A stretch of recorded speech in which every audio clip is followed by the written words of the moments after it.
The stars used to shine with hope. For humans, space was home. They built cities on moons, gardens on planets, and ships that crossed the void like birds in flight. Children grew up under alien suns. Trade, peace, and dreams stretched across galaxies. But then, everything changed. Without warning, the Galactic Union turned cold. The same species that once shook human hands now raised weapons. Their messages stopped coming. Trade routes were closed. A single broadcast echoed across human colonies. Humanity is no longer welcome. Return to your origin, or be destroyed. At first, people didn't believe it. Earth sent envoys, none returned. Ships that tried to resist were shot from the sky. One by one, human colonies were attacked. Flames replaced forests, cities were turned to dust. Even allied species stayed silent. On the edge of the Andros Belt, a small science station named Nova Point was the last to fall. Captain Ilara Voss stood at the command deck, staring at the screen in disbelief. "We just helped repair their shield systems 2 months ago," she whispered. "Why would they do this?" Dr. Miles, her second-in-command, answered in a low voice. "Maybe they were scared of us, of how fast we were growing. Scared." Ilara's voice cracked. "We were helping them, sharing knowledge, building peace." "Exactly," Miles replied. "And that made us dangerous." The station shook violently. An explosion echoed below deck. Red lights flashed. Ilara grabbed the radio. "To escape pods, repeat, this is not a drill." One by one, escape pods launched toward the dark side of the nearby moon. Only 10 people survived, 10 out of 300. Ilara watched the station crumble from the pod's small window, silent, cold, back on Earth. Things were no better. The planet's sky went dark, satellites stopped receiving signals, spaceports shut down, entire cities panicked. For the first time in centuries, humans were truly alone. High above Earth, inside a hidden bunker under Mount Erebus, a secret council met. They weren't politicians or diplomats. They were survivors, military leaders, scientists, rebels. They called themselves the Last Flame. General Kale stood in front of the room, holding a small device in his hand. A glowing orb flickered inside. "This is a Union memory core," he said, "recovered from the wreckage of a downed scout ship in Greenland." A young woman named Mira, a cyber specialist, narrowed her eyes. "That's forbidden tech. If they find out, they already took everything." Kale cut her off. "We've got nothing left to lose." He placed the core on the table. Images blinked above it. Star charts, alien faces. A voice crackled in the alien tongue but translated in real time. "Humanity is clever. Too clever. They evolve too fast. They must be isolated or removed." Gasps echoed through the room. "So that's it," said Captain Ilara, who had just arrived from her crash on the moon. "They didn't fear us because of violence. They feared our mind." Kale nodded. "And now we show them what happens. When you trap a mind like ours." He turned toward the wall. A hologram lit up Project Revenant, a plan hidden for years, a design for a ship made not of steel, but of ghost tech. Unseen, untouchable. A ship that could fly where no human dared anymore. "Are you suggesting we go back?" Mira asked. Kale's voice was calm. "No, I'm suggesting we take something from them." Over the next few weeks, deep underground teams of engineers and fighters worked in silence. Using pieces of stolen Union tech, they built the ship. It had no name at first, until Mira touched the side of its cold, curved hull and whispered, "Ghostfire." Its engine hummed like a heartbeat. It could bend light, mask heat, speak every language of the Union, and it had one mission to slip past their defenses and steal what they valued most. But what did they value most? Ilara believed it was their knowledge, their tech, their secrets.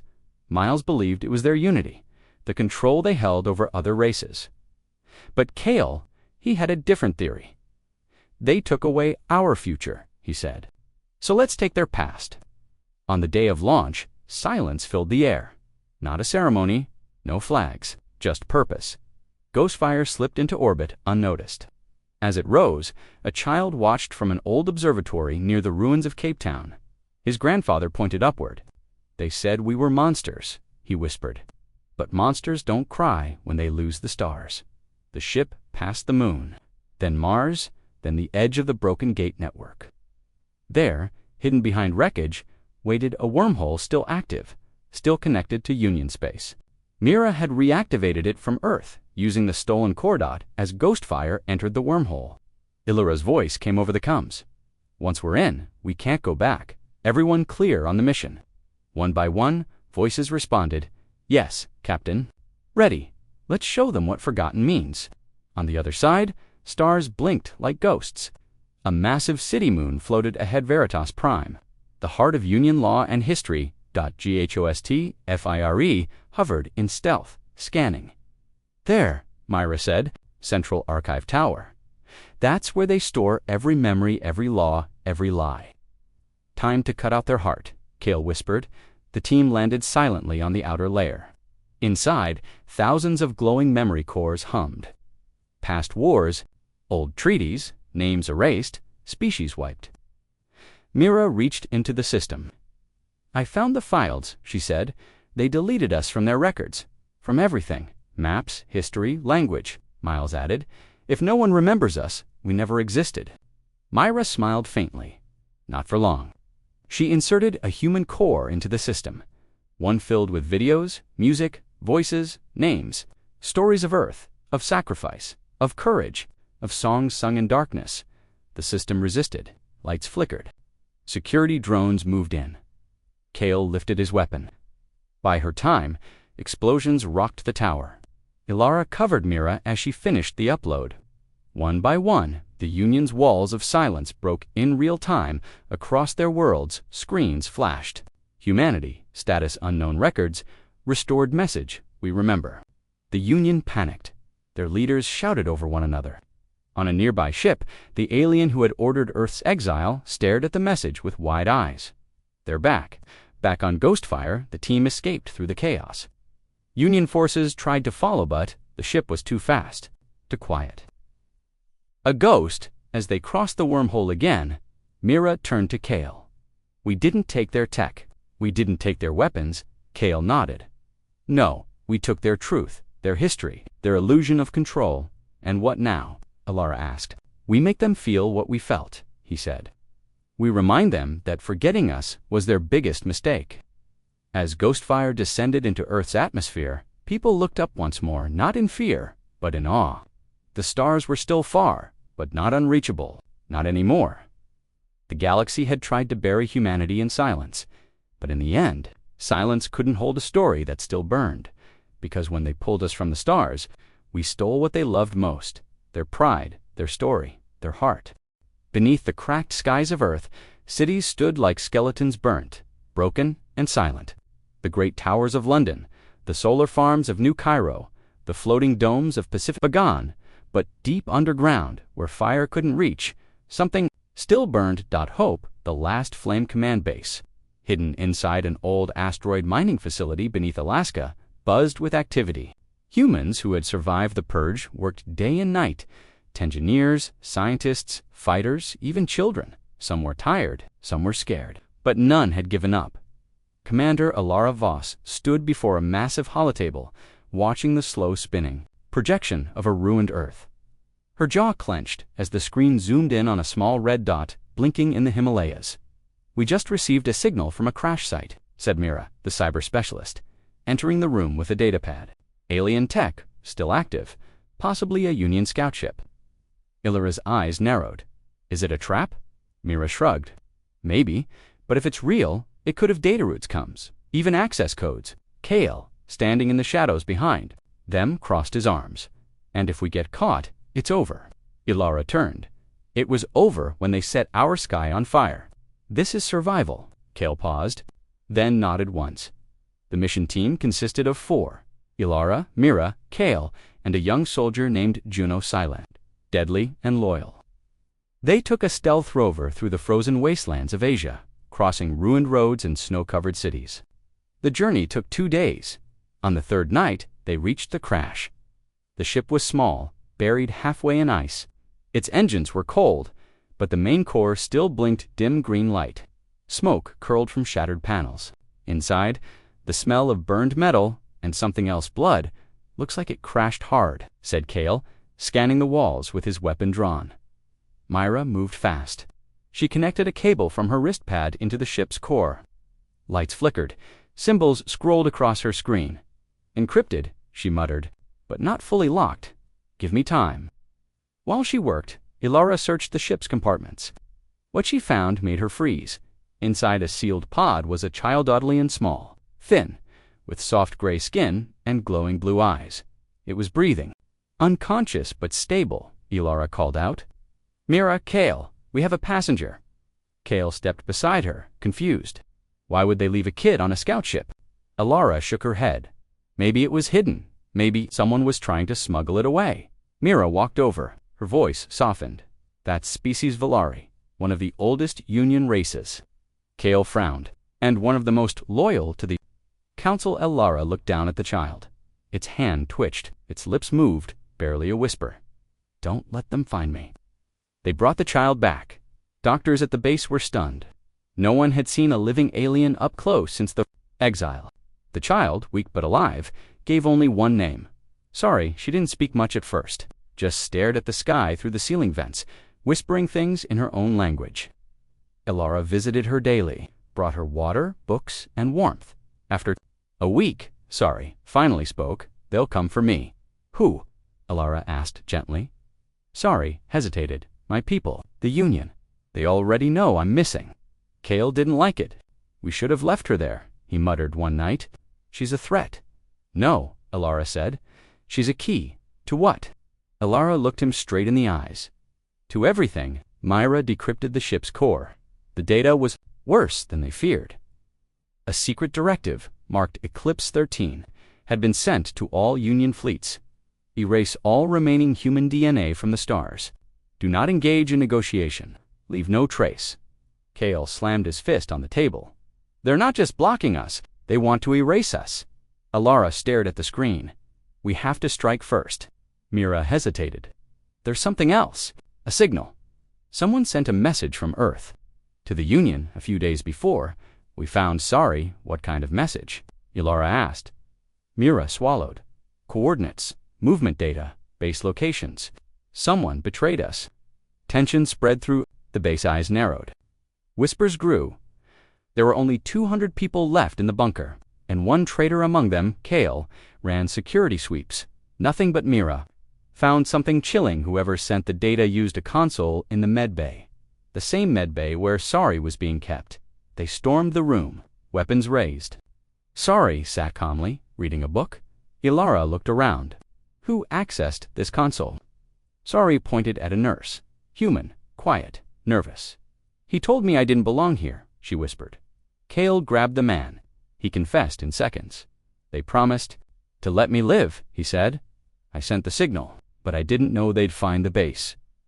Ilara's voice turned ice cold. "They always find the base." The traitor was locked away, but the damage was done. 2 days later, long-range scanners picked up Union drones entering the solar system. "They're coming," Mira whispered. Everyone turned to Ilara. She didn't hesitate. "Then we go dark. Move the children to the deep tunnels. Activate Project Starborn." Kale blinked. "That AI hasn't been tested in years. It's the only thing that scares them," Ilara replied. "And now we have something else they want." She turned to Sorry you. Sorry looked scared. "Why me?" "Because you're the daughter of a Union high commander," Ilara said gently. "And you're the only one who knows their language, their codes, their heart." Sorry looked down. "My father said humans were monsters." Ilara knelt beside her. "And what do you believe now?" Sorry hesitated, then looked into Ilara's eyes. "I think monsters don't cry when they lose everything." The base prepared. For War. Project Starburnin, old defense AI with quantum targeting was activated. Satellite turrets powered up. Underground power cores began to hum. The Union ships entered orbit and paused for the first time.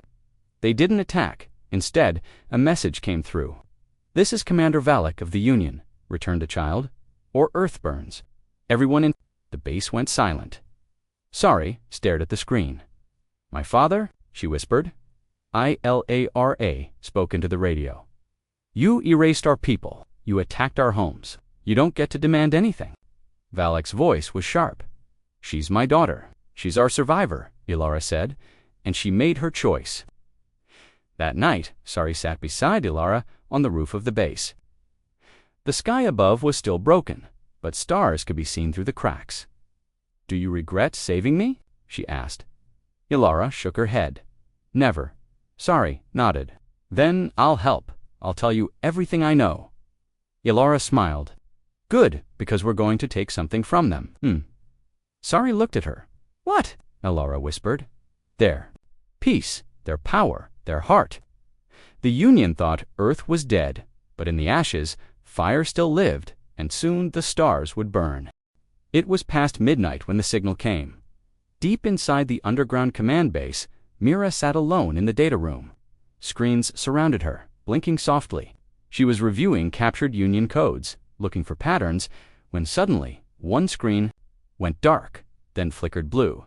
A new signal had arrived, but it wasn't Union military. It was small, weak, broken, and human-coded. Her heart froze. She rushed to decode it. The signal came from space.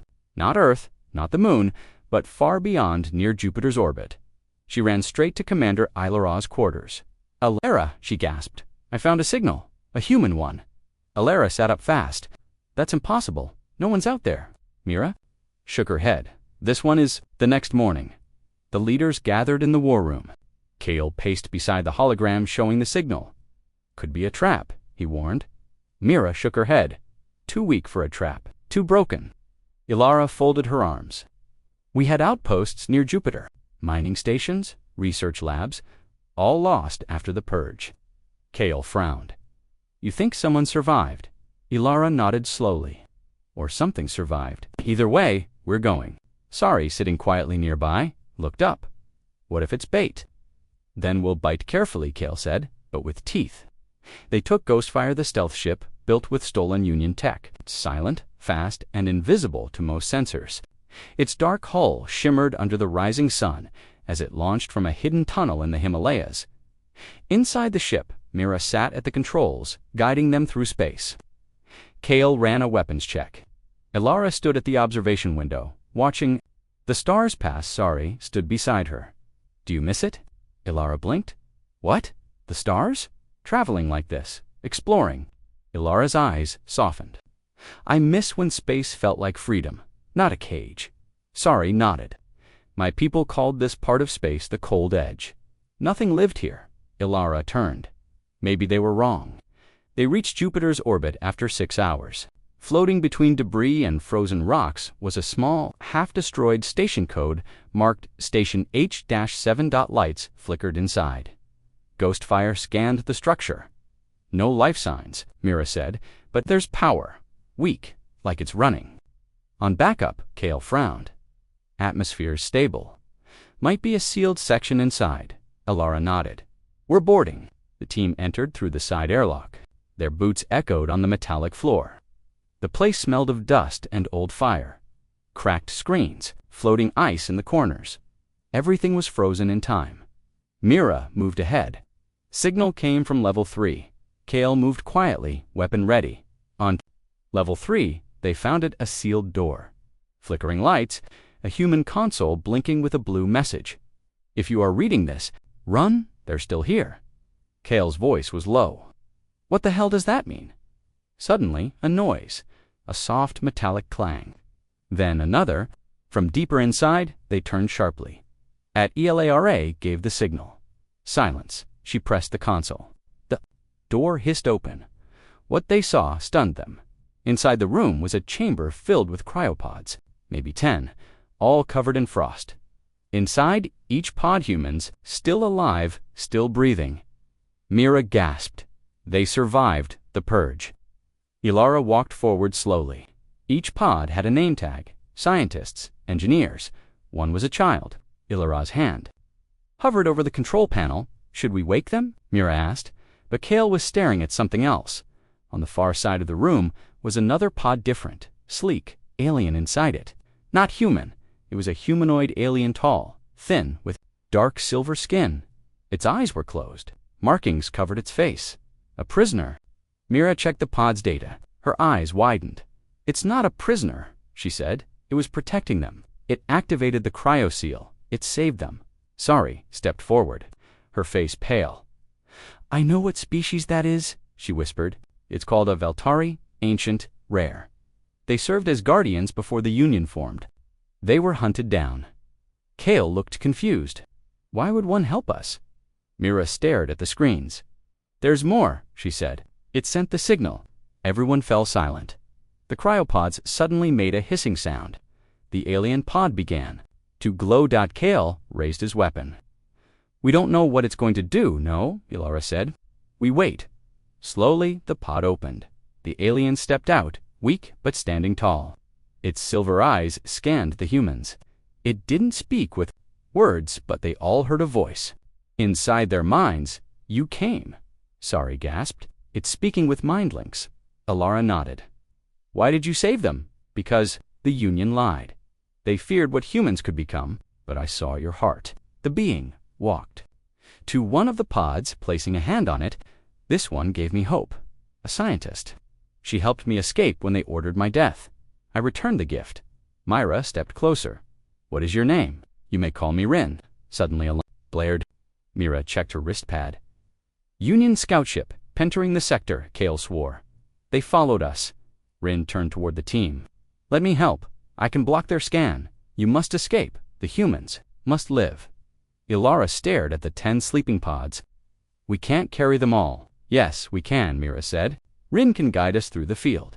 He knows their systems. Rin nodded once. They will not find you. The team moved fast. They transferred the sleeping survivors onto Ghostfire. Rin took the co-pilot seat next to Myra. The alien's hands glided across the controls like he had flown human ships for years. Sari watched him closely. You're not like the others, she said. Rin smiled softly. Neither are you. As the Union ship scanned the area, Ghostfire slipped through the asteroid field. Cloaked and silent inside the Union ship, officers looked confused. No trace of them, Commander. The captain's eyes narrowed. Someone is helping them. Again, back on Earth, the base was ready. When Ghostfire landed, cheers erupted. People ran to see the sleeping survivors. The woman in the first pod, a lead scientist from Project Orion, was gently awakened. Her first words were a whisper. Did we win? Ilara smiled faintly. Not yet. But you just gave us a chance. She turned to Rin. You knew this day would come. Rin nodded. I saw it in your people, the will to rise. That night, around a quiet fire deep underground, Rin spoke softly to the human council.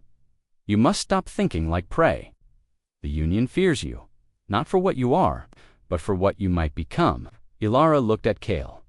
Then at Mira. She finally understood. They tried to silence our signal, she said. Kale nodded, but now we send one back. Mira activated a long-range beacon. A message was sent across old space channels in every direction. Short, clear, defiant, we are still here. And this time the galaxy would hear it. Earth's sky had begun to glow again, but not with sunlight. Satellites hummed. Signals bounced through old wires. A message had gone out to the galaxy. We are still here, across distant systems. Old friends and silent watchers received the signal, but so did the enemy. In the command center beneath the Himalayas, Commander Ilara stood over a glowing map of the galaxy. Colored dots showed movement Union ships adjusting course, scanning for the origin of the message. They know we're awake, Kale said. Good, Ilara replied. Let them look. Let them fear. The survivors rescued from Station H7 were recovering fast. The lead scientist, Dr. Lian Ro, had woken fully now. She sat with Mira and Rin in a quiet lab, her hands shaking as she looked through the old reports of Earth's destruction. They tried to delete us, she said softly. They tried to make sure no one remembered humans ever existed. Mira nodded, and they nearly succeeded. Dr. Ro took a deep breath. But we saved something important. Something they loved more than we thought. Rin tilted his head. What do you mean? She pulled out a small black cube. It pulsed with gold light. This, she said, is a Union memory key. My partner, one of their own, gave it to me before the purge. Ilara entered the lab, overhearing your partner. Dr. Ro nodded. Her name was Verakel. She was Valari, one of their historians, one of their most loyal minds, but she saw the truth. She knew the council lied, and she gave this to mean owing they'd destroy her if they found out. Mira took the cube carefully. "What's inside it?" "History," Ro said. "Secrets, real ones, the kind that could break the Union apart." That night, they loaded the memory cube into a protected holoprojector. Images filled the dark room, dozens of holographic scenes, played ancient, treaties, secret war plans, meetings between high Union leaders, and then, something no one expected. Footage of humans building the first deep space routes, ships marked with Earth's old flag-led alien vessels through wormholes. Human engineers and scientists stood proudly beside Union founders. Laughter, celebration, unity. Kale stepped back, stunned. "We didn't just join the Union," Mira finished the sentence. "We helped build it." Ro nodded. They deleted that part of history because they feared what it meant. Rin spoke softly. "If others knew this, if the galaxy saw, the Union would lose its control." Ilara clenched her fists. "Then it's time we show them." The next day, the team began planning a strike. "Can't attack the Union directly," Kale said, "but if we sneak this memory key into the heart of their archive system, it will auto-upload across every world, every station, every news node." Rin added, "Only one place has the power to do that, the Citadel of Origins on Luria Prime. That's their sacred moon. It controls their historical data." "And their pride," LRS said. "It's the heart they loved." "We take that, we break them." They loaded the cube into Ghostfire. This time the crew was bigger: Lara, Kale, Mira, Rin, Sari, and Dr. Ro herself. Sari approached Ilara quietly. "I know that world. I visited it as a child. If we're caught, they won't. Show mercy." Ilara looked down at her. "They already gave us none. Now we return the favor with truth." Ghostfire slipped into deep space once more. Rin guided them through unmarked wormholes, no alarms, no detection. At the edge of Luria Prime, they stopped. The planet glowed below, its pale surface lit by towers of white. The Citadel sat in the center, floating slightly above ground, held by gravity rings. Guard towers surrounded it. Kale whistled, "That's a fortress." "We're not breaking in," Mira said. "We're blending in." She tapped a button. Ghostfire shimmered, changing its outer hull. It now looked like a Union diplomatic shuttle. "Borrowed this trick from an old Union ambassador ship." Rin smiled faintly. "Smart." They docked quietly. Guards scanned the ship, but thanks to Sarah's codes and Rin's knowledge, they passed inspection. Inside, the Citadel was massive endless white halls, glowing floors, statues of Union founders. But none of the statues showed humans. Sari whispered, "They erased us even from art." Dr. Ro stared around. Not for long, they reached the Core Volta central room, filled with glowing data crystals. In the middle stood the Prime Terminal, guarded by 2 drone units. Kale and Mira moved in. On my signal, Kale said. Ilara slipped the cube to Mira, then stepped toward the drones, holding a forged ID. "We're here on direct order," she said. The drones scanned her ID, verification required. Rin stepped forward. His voice changed cold official, like a Union elder. "Override Code 9X Gamma." The drones paused, then lowered their weapons. Access granted. Mira rushed to the terminal. She inserted the cube. Lights flashed. "Red." The system resisted. "It's working," Myra said, fingers flying, "but they're trying to block it." A screen showed multiple worlds lighting up, then being shut down again.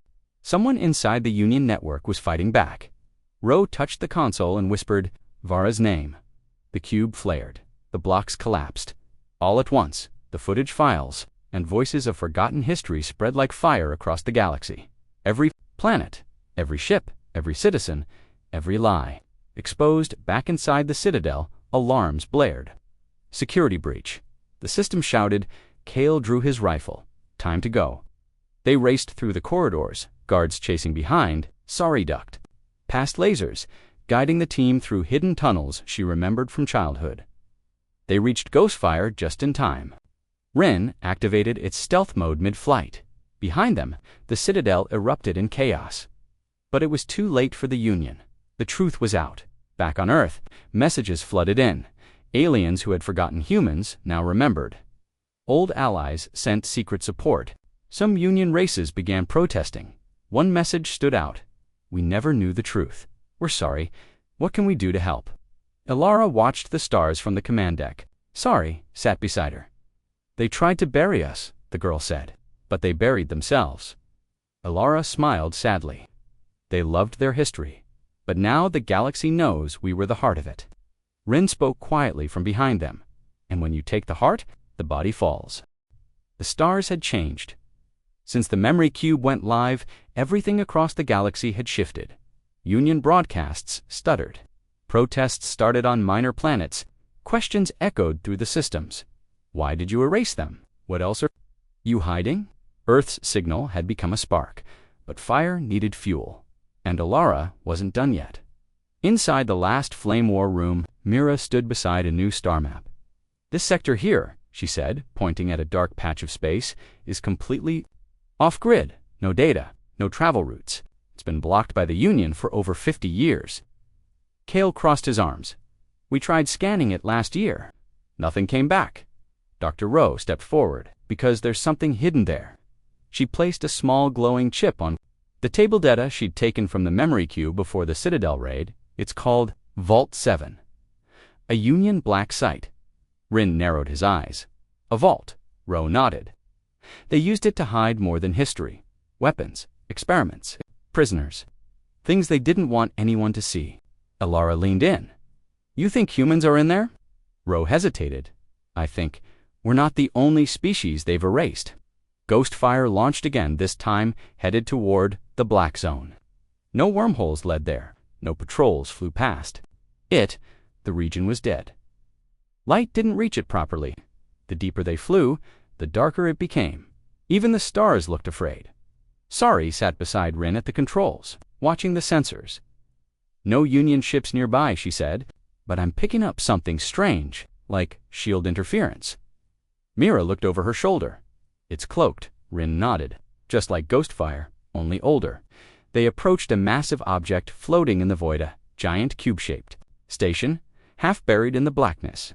Parts of it were shattered. Others pulsed dim red light. Words were etched across one surface. Vault 7. Entry restricted level. Obiel Livio Unkale grunted. That sounds welcoming. Ilara gave the command. We go in. Inside the vault, silence ruled. The air was cold. Metal walls stretched in all directions. Lights flickered weakly. Security bots lay frozen, covered in dust. They moved carefully, weapons ready. Then they heard it, a voice, faint, echoing. Hello, can anyone hear me? Mira flinched. That's human. They followed the sound through long corridors until they reached a sealed door. Mira hacked it open. Inside was a stasis chamber powered down. The glass was cracked inside. A man lay half awake. Pale skin, long hair, wearing an old Earth Navy uniform. He looked up at them, his voice shook. You're real. Ilara stepped forward. Yes, you're safe now. The man's name was Captain Rillan Dorn. He had been declared dead 52 years ago. I was on a deep mission near Union core space, he said.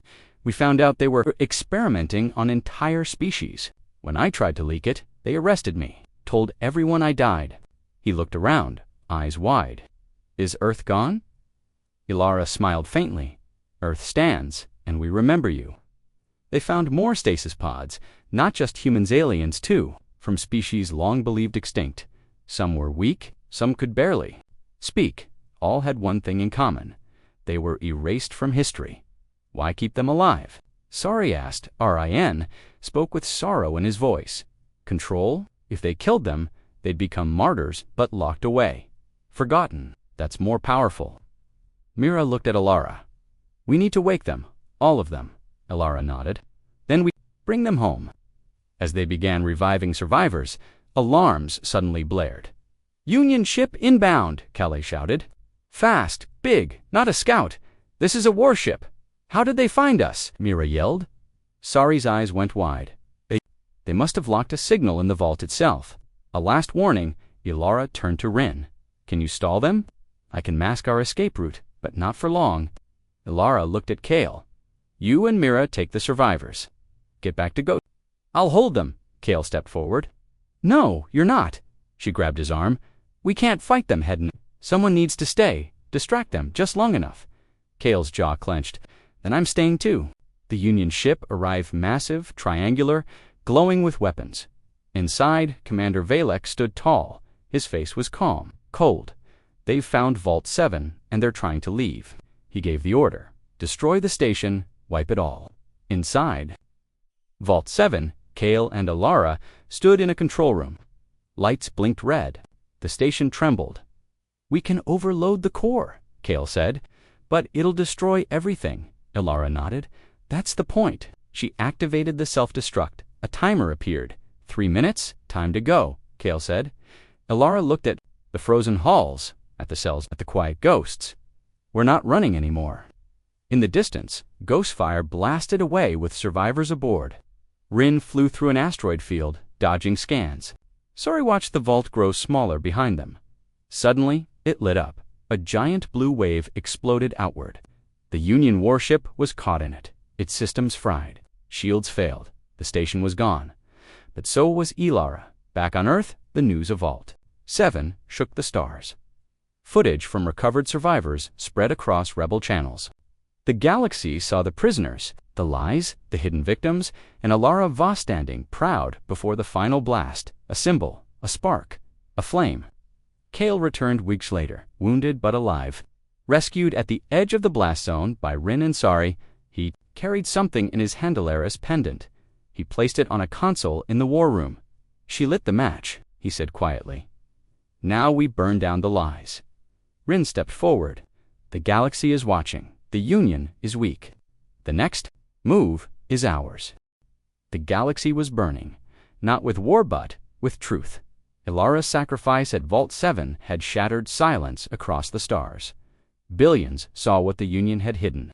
Councils broke apart, alliances shattered, but the Union still had teeth, and now they were angry.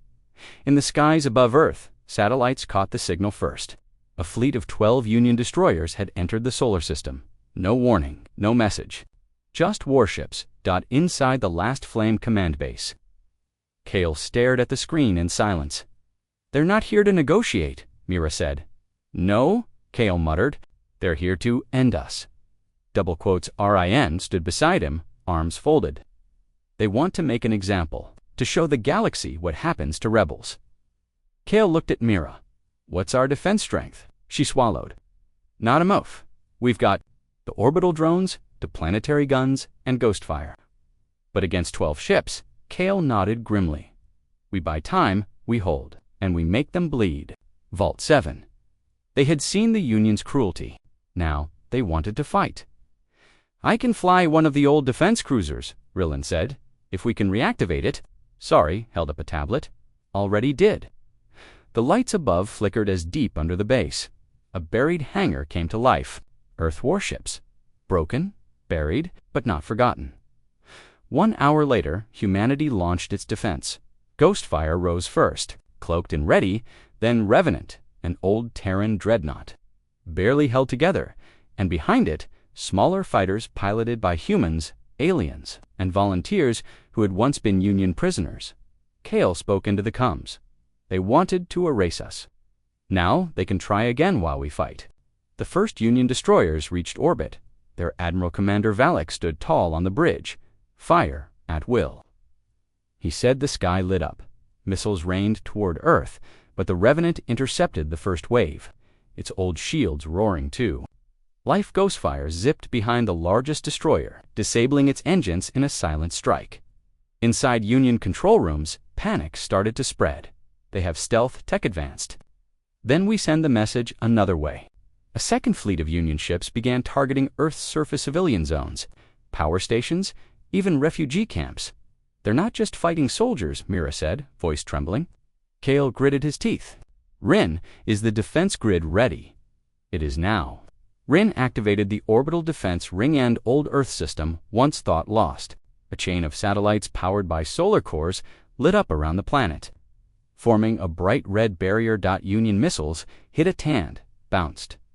The Earth was still bleeding, but it was still alive. Meanwhile, inside the Union flagship, Valek stared.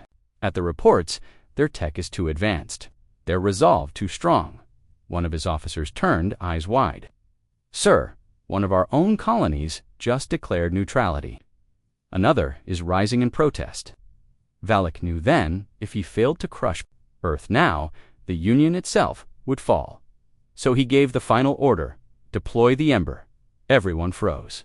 Sir, the officer whispered, the Ember is forbidden. Valak's voice was ice. I said deploy it.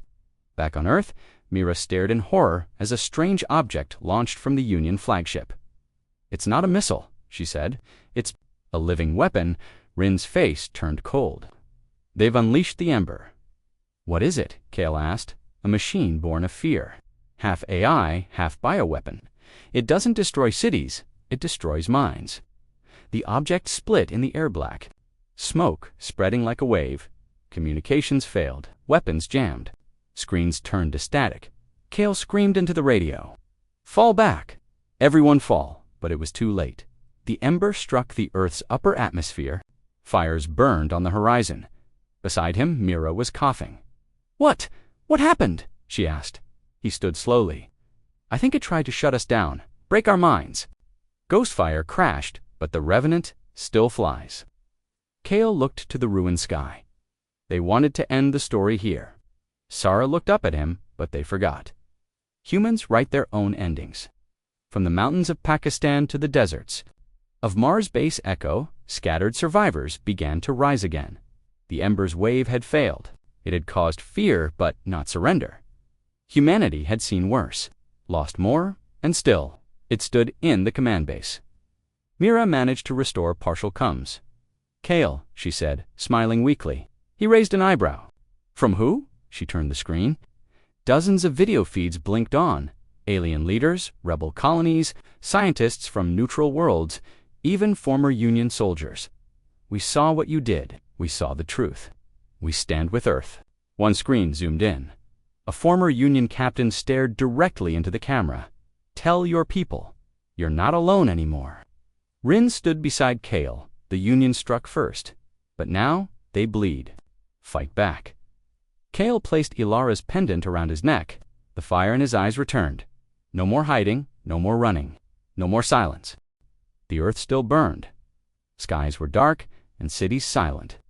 The Ember weapon had damaged much, but it failed to destroy what mattered. The will to fight, and now the time had come. In the underground war chamber, Kale stood over a new map of the galaxy. It was no longer a red sea of enemies. Now dozens of stars glowed green. Allies. Rin walked in beside Sari and Mira.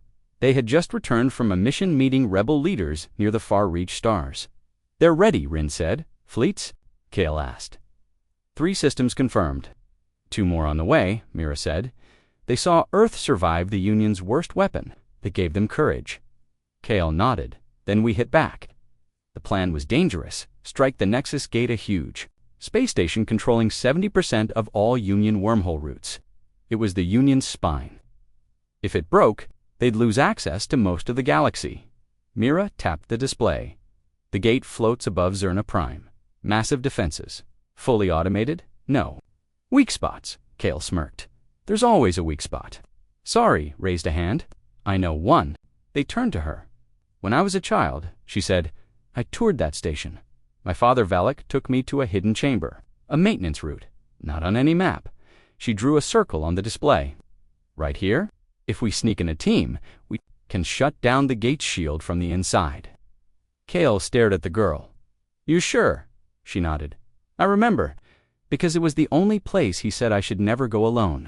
Ghostfire launched one last time, but it wasn't alone. Behind it, a fleet of rebel ships flew cargo haulers turned into gunboats, alien cruisers with patched hulls, and a few Terran war relics long thought destroyed. The humans didn't lead. Alone now, they led a rebellion as they neared the Nexus Gate. The structure filled the view, massive, floating like a silver god in orbit. Union ships swarmed, around it like flies guarding a hive. Kale stood in Ghostfire's cockpit. We go in silent. Mira prepped the cloak. Mira nodded. Rin stepped forward. Once we're inside, we'll have 10 minutes. The Union will notice. After that, it's war. Kale looked at Sari. You ready? She didn't answer at first.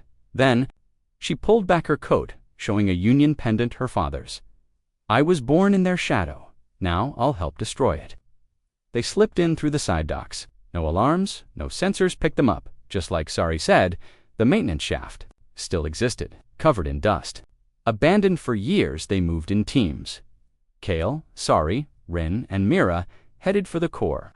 Rillen and 2 rebel soldiers waited near the backup power station. Inside the station, everything was quiet. Too quiet, suddenly -RIN stopped. Motion sensors, but not Union. Kale raised his rifle. Then who? Lights flickered. A shape moved. Not Union, not human. It looked empty. Silver skin, red lights for eyes. A machine, but not like any Union model they had seen before. Sari whispered, "That's not theirs." The creature moved toward them fast, smooth, silent. Kale fired. Bullets bounced off. Rin threw a pulse grenade. The thing screeched and collapsed. Myra scanned it. That wasn't Union tech. It's older. Kale frowned. So who's really in control here? Rin's voice turned dark.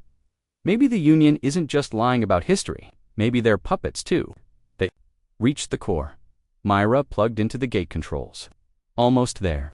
Just a few more alarms blared. "Too late," she hissed. "They found us?" Sari looked up. "We can still do it. I'll distract them." Kale grabbed her arm. "You're just a kid." "No," she said firmly. "I was their symbol, their future. Let me burn that symbol down." She ran down the hall before anyone could stop her. Outside the Nexus gate, rebel fleets arrived. Lasers lit the dark. Explosions bloomed like stars. Ghost fire fired from the shadows, disabling turrets. Old Earth dreadnoughts collided with Union carriers. On every screen across the galaxy, the feed was hijacked. Earth's symbol returned a blue flame, burning in black space. The rebellion had begun. Sari reached the control chamber. She stepped into the light. Guards froze. Then Valak appeared. He stared at her, stunned. "Sorry," she met his eyes. "You raised me to be quiet, obedient, loyal." He stepped forward. "You are my daughter." "No," she said. "I am Alira's student, Kale's fighter, Mira's sister." She pressed the override key. The shield dropped. Valak screamed. She turned and ran. In the core room, Mira shouted, "We're in." The Nexus gate went dark. Its control systems shut down. Wormholes collapsed across 300 systems. Union fleets were stranded. RIN smiled. "They've lost their spine." Kale grabbed the comms. "To all, rebel forces strike now. Take your systems back.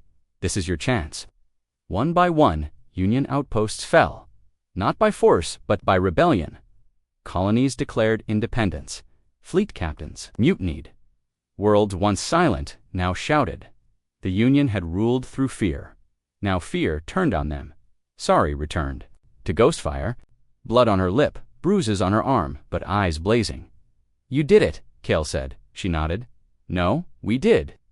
Rin looked at the collapsing Nexus gate. "The stars are free again, because of humanity." Mira smiled. "They pulled us from the stars." And Kale finished her sentence. "But we took their heart." They called it the Day of Silence. Across 3,000 worlds, Union signals vanished. Their command nodes blinked off. Their war fleets stopped mid-flight. Their wormholes collapsed. The stars were no longer theirs. Inside the rebel command hub on Earth, Kale stood before the holographic map. "Confirmed reports from all sectors," Mira said. "Nexus routes are down. Union power is breaking." "They're still dangerous," Rillen warned. "Cornered animals always are." Kale nodded slowly. "Then we finish this. Not with destruction, but with truth, with unity." The galaxy hadn't seen peace in centuries. But now, races once divided by fear, by silence, and by false history were rising together. Aliens who were told humans were monsters now stood beside them in bunkers and ships. And Rinda Veltori, outcasts, spoke. "On behalf of all forgotten species, the Union's voice has fallen quiet. Now it's time for yours to rise." In a hidden Union stronghold above the core world Valoran, Admiral Valette was losing control. Inside the command center, red lights flashed. Officers shouted over broken channels. "Sir, systems failing on 17 planets. Defenses breached. Entire fleets refusing orders." Valak's face was stone. Then give the final command. If we can't rule, we bury it all. His second-in-command stared at him. You mean Scorch Protocol? Valak said nothing. The officer stepped back, horrified. That'll burn the cores of every rebelling system. Children, hospitals, whole cities. Valak's voice turned ice. Then they'll remember us. Back on Earth, the intercepted message came in. Rin translated quickly. They're going to destroy hundreds of worlds. Not conquer, erase. Kale slammed his fist on the table. We don't have time to fight on every front. We need to go straight to Valak, Mira agreed. If we take out the head, the body dies. Sari stepped forward. I know where he'll be. My father always trusted Valoran's last vault. Kale looked at her. You sure? She nodded. He won't leave. He'd rather fall with it. Kale turned to Mira, Rin, and Rilin. Then we end this together. Ghostfire launched one final time. Its hull was scarred from dozens of battles. Its engines had grown weak, but its fire still burned. Inside, the crew was quiet, focused. This wasn't just about Earth anymore. This was about everyone the Union had. Silenced, Valoran's sky was black and gold. Union banners still flew across its towers. But the people didn't salute anymore.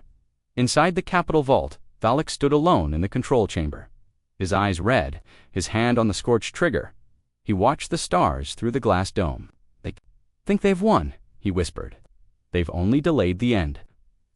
Ghostfire dropped from orbit fast straight through the atmosphere, evading every drone and turret. They landed hard. Kale, Rin, and Rilin stepped into the vault tunnels.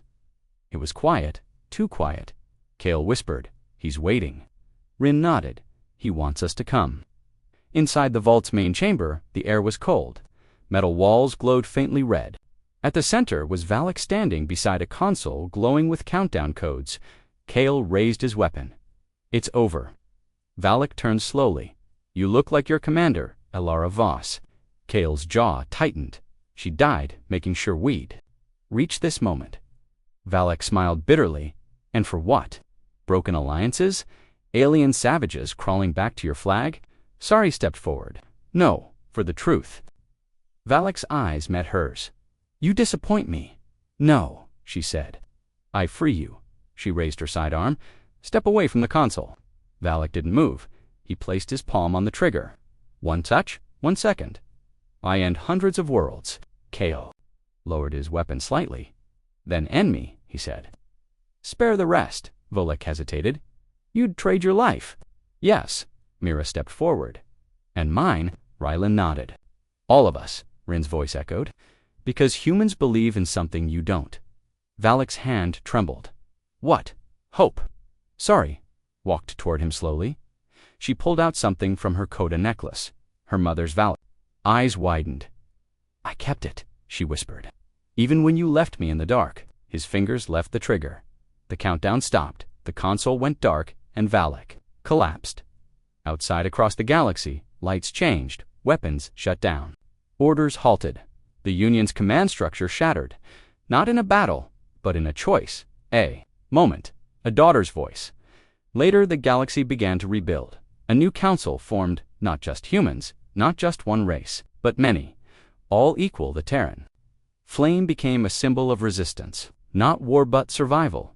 The history of what happened was recorded in every tongue, every system, and for the first time, humans were not just remembered, they were honored. Kale sat beside Mira, watching the stars from Earth's mountain observatory. Do you think it's over? She asked. Kale looked up. No, but now it's ours to shape in the sky above. Them, a new beacon, blinked bright, gold, and alive. We remember, we resist, we returned. The war had ended, but peace didn't come with silence. It came with echoes of names whispered in the wind, of hollow chairs and bunkers, and stars that still carried scars. Earth was safe. The Union was broken, but the ones who paid the price were still missing in the snowy mountains above old Nepal. A small flame burned near a stone wall. Names were carved into it, thousands, some in human letters, some in alien script. The first name at the top, Elara Voss. Kale stood there alone. eyes fixed on the flame. He didn't cry, not anymore. He had no tears left. Down below, in the rebuilt city of Solem, life had slowly begun again. Children played in the ruins of broken towers. Soldiers planted trees where plasma cannons once stood. Refugees worked beside Terran engineers to rebuild water systems and homes. And in the central dome, Mira taught younglings aliens, humans, half-breeds all together. She smiled as she spoke.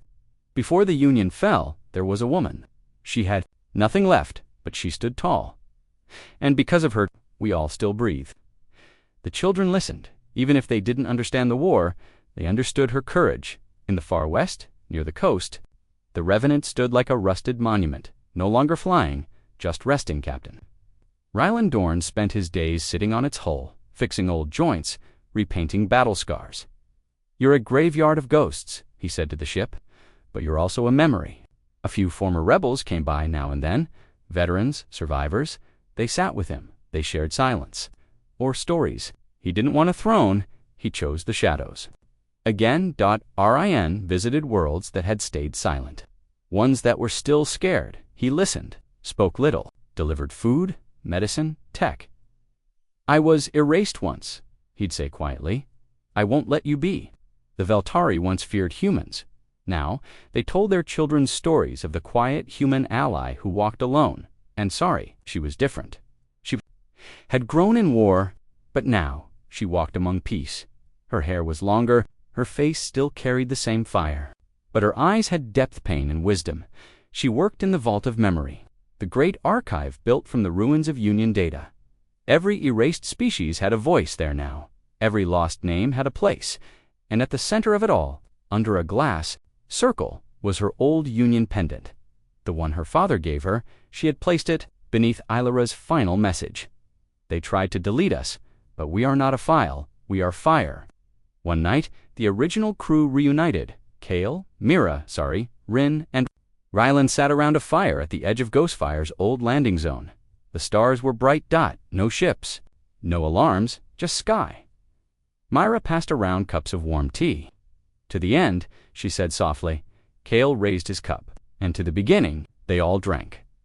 Silence hung for a moment, then Sari asked, "Do you ever think she's still out there?" Kale didn't answer right away. "She died," Ryland said quietly, "but her ideas didn't." Rin nodded. "Sometimes that's stronger than breath." Kale finally spoke. "I don't know if she's alive, but I do know we're still moving. Because of her." Later that night, Kale stood at the cliffside. He looked up at the stars again. So many were new, and some were old friends. Watching, he remembered the first time he met Ilara, how she had stared at the stars like they owed her, something how she once said, "They took our place in the galaxy. One day, we'll take it back not with fire, but with a name they can't erase." He touched the pendant around his neck. Still hers, always in the following weeks. The new Starbound Council formed, made of humans, aliens, and ex-Union species. It wasn't perfect, but it was real. They didn't have laws etched in gold. They had promises written in memory. One law did pass first: no voice shall be silenced. No history erased, no species forgotten. And with that, the stars felt different. Free, across the galaxy, old Union buildings were turned into schools, into clinics, into museums. Union flags were burned, but the lessons were not. Children learned about betrayal, about survival, about what happens when people stop asking questions. And always, they learned about humanity. One little girl on Luria Prime asked her teacher, "Were humans dangerous?" The teacher smiled. "Yes, very. But good dangerous." "Yes," the teacher said. "The kind of dangerous that breaks chains. The kind that speaks when others stay silent. The kind that stands back up, even when buried." The girl nodded. She liked that kind of dangerous. Back on Earth, the stars moved above Kale's head. He walked through the field of old ships. Among them, now grounded, quiet, but still full of stories. He placed a small device on its wing, a beacon, one that would light up every time someone asked what really happened during the Union War. The beacon would show it all: Illyra's voice, resistance, Ren's code, Mira's truth, and Kale's promise. The galaxy had changed, and it would keep changing, but now humanity had left its echo in every corner of the stars. Years passed, the galaxy no longer whispered in fear. It spoke in unity. The scars of the Union War remained, but now they were lessons, not wounds. Memorials stood where fleets once clashed. Schools stood where prisons once hid the truth. But the fire that lit this new future still came from Earth in the rebuilt capital of Solum Prime. The Starborn Academy opened its gates. It wasn't for soldiers. It was for remember-ers, young humans, young aliens, children of rebels and survivors. They didn't train to fight. They trained to understand, to carry the memory, to protect the stars by knowing how icily they could fall. Sorry, Voss stood before the first graduating class. The students wore simple black robes, their shoulders marked with a golden flame. She looked at them all and spoke quietly. They tried to take our name from the stars, but you carry it now. She paused. You are the voice that cannot be erased. The students cheered above them. The sky shimmered with holograms images of Alara, Kale, Mira, Rin, Rillan, and every forgotten face, once buried in silence, now shone in light. Elsewhere, in the quiet hills near Old France, Kale had built a house. Simple, peaceful, made of stone and glass. He no longer wore armor, only a jacket and a pendant. Mira visited often, so did Sari. Rin sent messages from deep space, still helping hidden worlds. Rillan had gone to a small moon colony to teach mechanics. They were all alive, worn, but alive. One evening, a young girl knocked on Kale's door. She was no older than 12. Bright eyes, soft voice. Are you the Kale from Ghostfire? He smiled. Used to be. She held out a small notebook. I found this at the academy. It says you knew Alara Voss. He nodded slowly. I did. Can you tell me about her? He sat down on the step. She sat beside him, and under a blue sky. He told her everything. Not just about the battles, but about the silences between them, the fear, the hope, the choices. Meanwhile, across the stars, the new Starbound Council continued to grow. It had no capital. It traveled from moon to world listening. Learning, its chair rotated every year, and in the center of its circle sat an empty seat. Carved into its wood was a phrase, for the ones who stood first. That seat would never be filled, because it belonged to all of them. On the 10th anniversary of the fall, a signal was sent from Earth. It echoed through every system. A voice played across thousands of skies. Alara's voice. If you hear this, it means we chose truth. We chose to live with memory, not erase it. And if you're out there, if you're afraid, just know you were never alone. You were never forgotten. You are Ships across the galaxy blinked their lights in reply, not as weapons, but as beacons at the edge of the galaxy. Rin stood aboard a new stealth cruiser. He looked out at unexplored space systems. No Union map had ever touched. Behind him stood 3 young cadets, Human, Thelinari, and Veltari. Where are we going? One asked. Orion smiled. Where no one's written the story yet. They set course into the unknown, but no longer as strangers. Kale passed away peacefully. Years later, old, quiet, holding Alara's pendant, Sari placed it in the vault of memory seal. In crystal, below it, a single line carved in stone. He stood when no one else would, and gave the stars back to us. The final scene came from orbit. A child looked out of a shuttle window as Earth faded behind them. Is it true, she asked her teacher, that humans were pulled from the stars? The teacher smiled. No, child, they weren't pulled. They were born in the stars.